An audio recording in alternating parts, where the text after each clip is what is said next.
पधारो हमारे देश। मरुभूमि राजस्थान नाम जहन में आते ही आपके मन में मरुस्थल की तपती धूप में फाग झाड़ी के वृक्ष मानो अपनी सांसों के लिए काल से संघर्ष करते दिखेंगे और यहां की चलती चिलचिलाती लू आपके दिमाग में सिरहन सी पैदा कर देगी। लेकिन इस मरुभूमि में अनेकों अनेक प्रेम गाथाओं का वर्णन मिलता है और इन्हीं प्रेम गाथाओं में से एक है ढोला मारूरी प्रेम गाथा।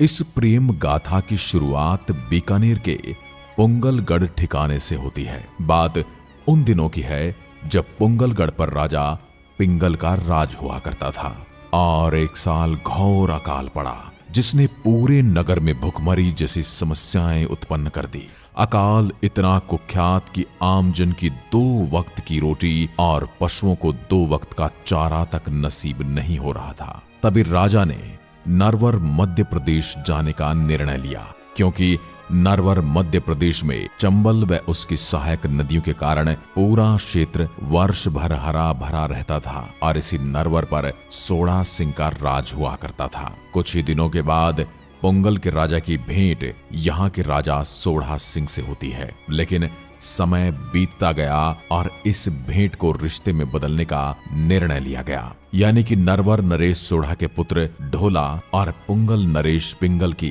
पुत्री मारू की बालपने में ही शादी तय कर दी जाती है। उस समय ढोला की आयु 3 वर्ष और मारू की आयु मात्र 1.5 वर्ष थी। जैसे ही राजस्थान में अकाल की समस्या दूर होती है तो राजा अपनी प्रजा व पुत्री मारू के साथ पुंगलगढ़ की ओर रवाना हो जाते हैं। समय के साथ साथ ढोला और मारू दोनों बड़े होने लगते हैं। इधर ढोला का विवाह मालवा की राजकुमारी मालवण के साथ कर दिया जाता है और ढोला भी बालपने में मारू से हुए विवाह के बारे में लगभग भूल चुका था। लेकिन इधर पुंगलगढ़ में मारू ढोला की प्रतीक्षा में दिन रात काट रही थी कि न जाने कब ढोला मुझे लेने आएगा और कब पूर्णमासी की रात को चांद की चमकती रोशनी से मिलन होगा। मारू ढोला की यादों में दिन रात विरह के गीतों में खोई रहती। जब मारू प्रौढ़ हुई तब माँ बाप ने भी मारू को ले जाने के लिए ढोला को कई संदेश भेजे। लेकिन इधर ढोला की दूसरी रानी मालवणी को ढोला की पहले विवाह का पता चल गया।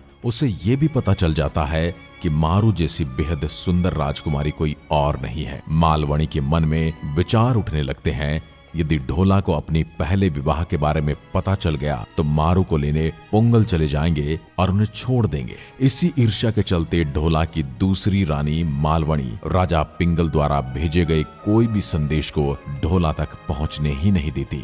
वह संदेश वाहकों को ढोला तक पहुंचने से पहले ही या तो मरवा डालती या उन्हें कोई लालच देकर अपनी ओर मिला लेती। लेकिन इधर एक रात मारू के स्वप्न में मारू को अपने प्रियतम ढोला के दर्शन होते हैं और उसके बाद तो वह ढोला के वियोग में जलने लगती है। पुंगलगढ़ के राजा पिंगल भी काफी चिंतित हो गए कि आखिर बात क्या है। न तो नरवर से संदेश का जवाब आता है और न ही संदेश वाहक वापस आता है। लेकिन राजा ने इस बात को अनदेखा कर दिया और अन्य संदेश वाहकों की भांति अब की बार राजा ने झाबर सिंह बणजारे को संदेश वाहक के रूप में नरवर भेजा। जैसे ही बणजारा नरवर में ढोला के महल में प्रवेश करता है तो महल के द्वार पर खड़े चौकीदारों ने झाबर सिंह बणजारे को नाम और पता पूछा तो बणजारे ने बताया कि मैं पुंगलगढ़ राजा पिंगल द्वारा भेजा गया संदेश वाहक हूँ। इतना बताते ही चौकीदार वहीं समझ गए थे कि करना क्या है, क्योंकि रानी मालवणी ने पहले ही चौकीदार के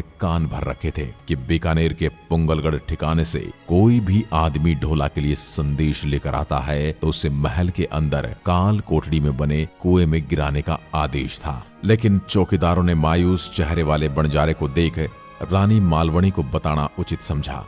चौकीदारों ने रानी के पास जाकर सारी बात बताई तो रानी ने अन्य संदेश वाहकों की भांति इसे भी मरवाने का आदेश दे दिया।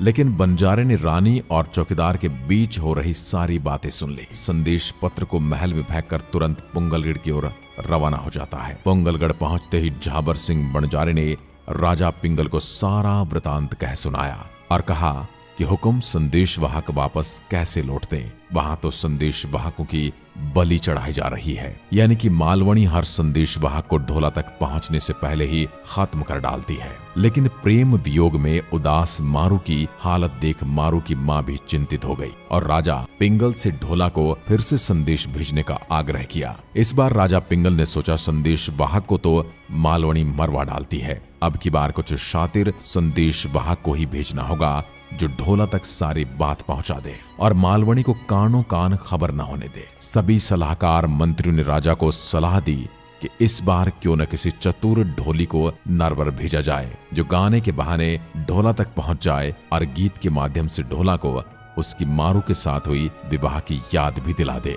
मंत्रियों की सलाह से राजा भी मान जाते हैं और चतुर दाढ़ी जाति के ढोली को नरवर जाने को तैयार करते हैं। जब ढोली नरवर के लिए रवाना हो रहा था तब मारू ने उसे अपने पास बुलाकर मारू राग में दोहे लिख कर दिए, यानी कि दोहे ऐसे थे कि बोलने वाले के सिर्फ स्वर हों और शब्दों की आत्मा मारू की। मारू ने ढोली को अंतिम संदेश देते हुए समझाया कि ढोला के सम्मुख जाकर अपनी सुरीली राग में इस भाव से गाना गाना कि ढोला को बालपन में हुए विवाह के बारे में पता चल जाए। ढोली ने मारू को वचन दिया कि वह जीवित रहा तो ढोला को अवश्य लेकर आएगा और मर गया तो वहीं का होकर रह जाएगा। इतना कहते ही ढोली नरवर की ओर निकल जाता है और ढोला के महल के द्वार पर पहुंचते ही ढोली ने ढोला से मिलने की गुहार लगाई, लेकिन ढोली को चौकीदारों ने रोक लिया और पूछा कि अरे महानुभाव, आप कौन हो, किस नगरी से आए हो और राजकुमार ढोला से क्या काम है। तभी ढोली ने चौकीदार के एक सवालों का जवाब देते हुए कहा, जन्म से फकीर हूँ, उत्तर दिशा से आया हूँ, और कहा कि मैं जिस नगरी में रहता था उस नगरी में अकाल पड़ गया, लेकिन राजकुमार ढोला की दानवीरता को सुन के यहाँ आया हूँ, क्योंकि चतुर ढोली पहले सहम गया था कि अगर सच बता दूंगा तो रानी मालवणी की बलि का बकरा बन जाऊंगा। और चौकीदारों से इजाजत मिलते ही चतुर ढोली याचक बनकर नरवर में ढोला के महल तक पहुंचने में कामयाब हो जाता है। महल में प्रवेश मिलते ही ढोली ने राहत की सांस ली और अब ढोला तक मारू का संदेश सुनाना बस बाकी भर था। जैसे ही रात होती है ढोली मारू को दिया संदेश को गीत में गाने के लिए तैयार हो जाता है और ऊंची आवाज में गाना शुरू कर देता है। उस रात मौसम भी इतना सुहावना था कि आसमान में बादल छाए हुए थे। अंधेरी रात में बिजलियां चमक रही थी और मंद मंद पड़ती वर्षा की फुहारों से शांत वातावरण था।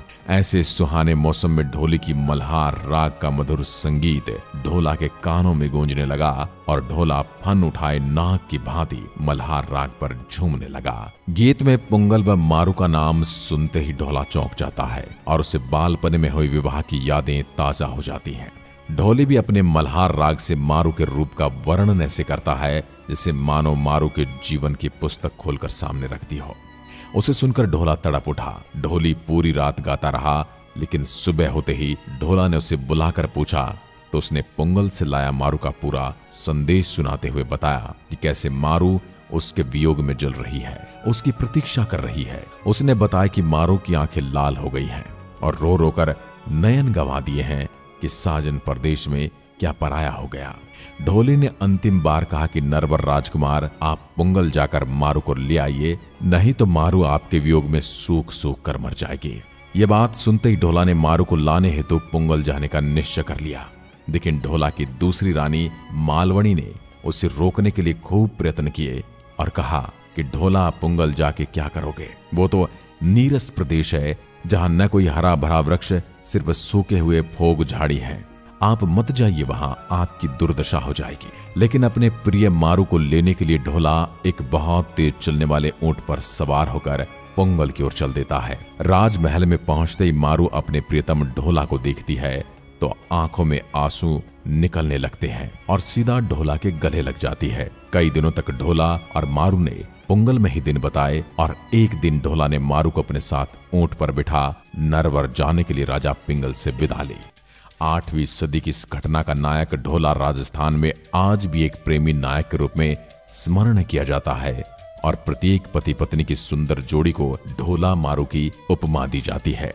आज भी राजस्थान की ग्रामीण स्त्रियां विभिन्न मौकों पर ढोला मारू के गीत बड़े चाव से गाती हैं। तो दोस्तों, ये थी ढोला और मारू की प्रेम कहानी। मिलते हैं एक ऐसी ही दिलचस्प कहानी के साथ। और हाँ, कमेंट करके जरूर बताएं अगला वीडियो किस टॉपिक पर चाहिए।